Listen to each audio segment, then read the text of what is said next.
Hello, beautiful people. It's me, Tasha, and happy Wednesday, happy hump day. I know you guys are getting excited because it's the end of the week. And the holidays are coming, and I wanted to do a video to talk about how you can avoid going into debt for the holidays because it is so important, you guys. I was looking at the statistics, and one of the things that really stood out to me was that in 2016, the average American went $1,000 into debt just for the holiday season alone. And that might sound a little crazy, but I can see how, you get really excited about the holidays. You start buying stuff for yourself. You start buying gifts for other people. You're having so much fun. And then before you know it, you look up and you spent way more hundreds of dollars than you had anticipated in the beginning. So I want to talk about it because you got to think, right? If somebody went $1,000 into debt, they probably wiped out their savings. They probably don't have an emergency fund. They probably already had credit card debt and then took on an additional $1,000. But guess what? That was in 2016. 2017 came along and they probably went into even more debt. And now we're in 2018 and we have to look at what are our priorities for the holidays. Hey, Marvis, thank you for being here. So yes, we have to understand that we can enjoy the holiday season without putting ourselves under the burden of debt. This is debt that we're probably not going to pay back within the next 12 months. And guess what? The holiday season comes every single year. So you might want to master how not to be broke or how not to go broke just because Christmas came around. And let's not forget, we got at least 10 months to plan for the holidays. Hey, Sharonda. So I want you thinking about it in advance. So let's talk about it. Let's talk about what you can do to avoid going into debt for the holiday season. And it's actually way more simple than you probably think. Number one, I always use the B word. Y'all know I always talk about having a budget. Do not go into this holiday season without having a budget. Just don't do it. It can ruin you, quite literally. It's like so simple. It's such a simple thing that has such a huge impact. So if you want to avoid being broke, if you want to avoid going into the new year being stressed out, if you want to make sure everything that you've done this year actually counts and you don't ruin it when it comes to the fourth quarter. Could you imagine if you were watching your favorite basketball team and they were killing the game first, second, third quarter, and then when they got into the fourth quarter, they dropped the ball? That would be horrible. You would say, you did all that work in the first three quarters only to drop the ball in the fourth quarter. That doesn't make any sense. You gave away your lead. Don't give away your lead. Don't give away all the hard work that you've been putting in for this entire year just to enjoy the holidays. And I'm not taking holiday fun away from you. I believe you deserve it, honey. Make sure you enjoy the holidays, but do it within the context and the confines of your budget. So number one, definitely have a budget, have a specific dollar amount that you are willing to spend for Black Friday, for Cyber Monday, gifts for yourself, gifts for other people. Be clear about what you want to do with your money and have a specific dollar amount. Okay, that might be $500, that might be $1,000, that might be $1,500.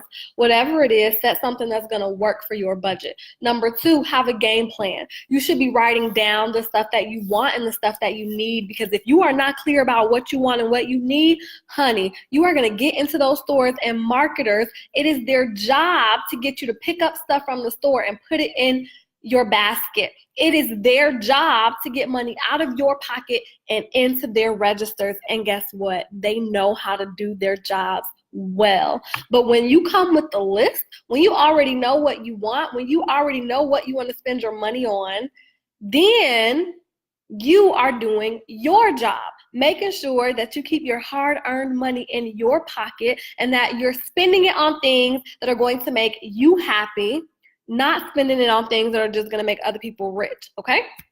So that's number 2. Number 3, now that you got your budget, now that you know what you want to spend your money on, now you got to think about how are you going to actually make that happen. If your budget is $1,000, do you have $1,000 in the bank? Probably not. All right, so now you're like, okay, my budget is $1,000, but I don't have $1,000 in the bank. Okay, number 1, do I want to save all this money and spend it? Is that what I really want to do? Your answer might be yes. I'll give you some alternatives to that in a second.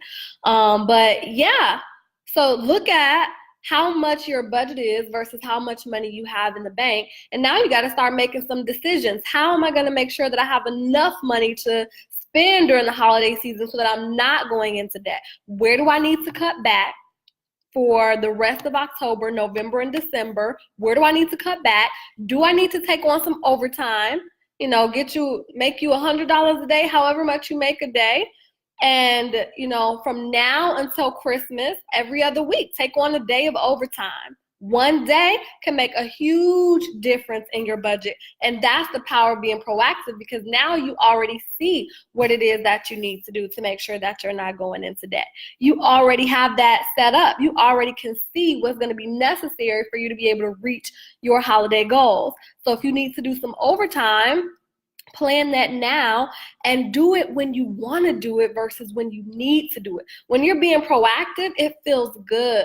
When you're doing overtime because you need to pay rent, that does not feel good. It feels stressful. It feels nerve-wracking. If you're doing overtime because you got to pay some bills, because you got to pay your car note, that doesn't feel good. It feels like you've been irresponsible. So when you're proactive, all of this stuff is done up front. And now you don't have to worry about anything. Now your money is good. Your money is set. You're enjoying the holiday season. So that's what you want to do. So, hey, China, number 1, have a budget, have a specific amount that you say you are going to spend for the holidays and do not go over it. Have a specific number amount, a dollar amount that you say you want to spend during the holiday season. And this includes shopping like Black Friday, like Cyber Monday, holiday shopping for yourself, Christmas shopping for other people, all of that. Number 2, create a game plan. Be specific. What are you buying for who? What stores are you going to hit up? What are you buying for Black Friday? What are you buying for Cyber Monday? Because it's the marketer's job to get you to buy what they want you to buy. But it's your job to be specific and intentional about what you want to buy, right? That's your job. And then number 3, look at your budget. Look at the things that you want. And now plan ahead. We got a couple days left in October. We got November. We got December. Be proactive. Get some of that time and a half overtime money if you can. Now, I don't want to distort the meaning of the holidays. I think that the holidays are an incredible time for you to spoil the people in your life that you love. But you have to understand that it doesn't always take money to do that. The most thoughtful gifts are going to cost you a little more time. They're going to cost you a little bit more effort, but they probably won't cost you any money.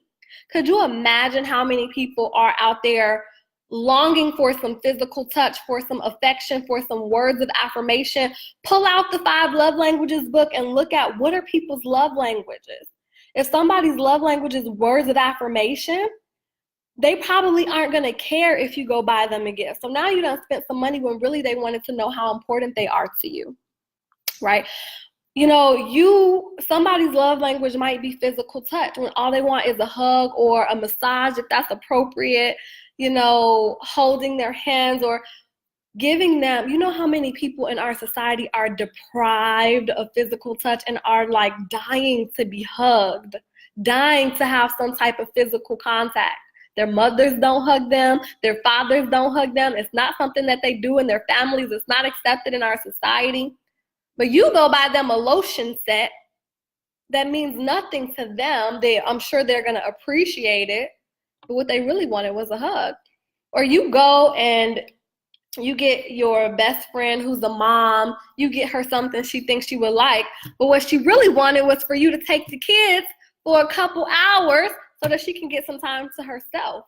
costs you nothing but time and effort and love and energy. Doesn't cost you any money. And imagine how useful, how powerful that is for somebody else. So the best gifts that you can give people are going to be thoughtful. They're going to require thought, and they might require very little money or no money at all. So don't think that you got to go into the holiday season ready to ball out of control. Don't think that all of your problems are going to be solved because you got some money to buy some stuff. And on the flip side of that, you want to tell people what you want for the holidays. Don't just expect people to know. So now they come and get you some lotion gift set or a scarf set or a sweater set that you don't need and you don't want. Tell them exactly what you want in different price ranges so that it's convenient, or better yet, cash. I know some people say it's tacky. Honestly, I really don't care. I don't think that is tacky because it's going to be so much easier for somebody to give you $20. Now they don't have to drive. They don't got to spend no gas money. They don't have to fight in the stores during the holiday rush. They can have some peace of mind. They go to the bank, they pull out a $20 bill and give it to you, and all is well. Or you tell them, you know what, I want to go on vacation next year. Can you contribute whatever you can to that? Or I want to buy X, Y, and Z, which I really need for my household, the new Dyson vacuum cleaner. Can you contribute to that? Make sure that you're getting what you want and that you're getting what you need. Don't just get what people are giving you. It's going to be better for you and for them. They don't want to guess or try to read your mind about what you want for Christmas. They don't want to get you some lame $10 gift that was on an end cap at Target. If $20 is going to be meaningful to you and contribute to something that you want, that's what they want to do. So I'm going to stop there, guys, because I will ramble and talk all day. It's so funny because it takes me like an hour to finally be like, okay, I'm going to go live. And then once I actually go live, I can't stop talking. So very funny how that works. But thank you so much, guys, for those of you who joined me. I know it's like half y'all still at work.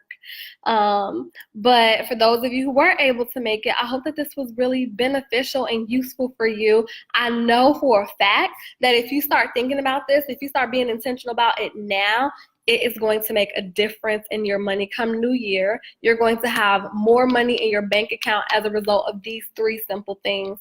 I am coming out with a holiday spending planner so that you actually have a planner to help you list out the things that you want, the gifts that you want to give people, the things that you want to buy during the holidays. And the planner for sure is going to help you make sure that you keep that spending on lock, because that is so, so, so important.